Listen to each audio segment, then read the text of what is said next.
lapor upacara ziarah dalam rangka Hari Pahlawan tahun 2025. Siap, dimulai.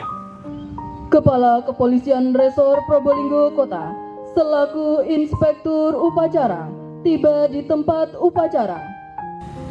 Kepada arwah para pahlawan, hormat senjata.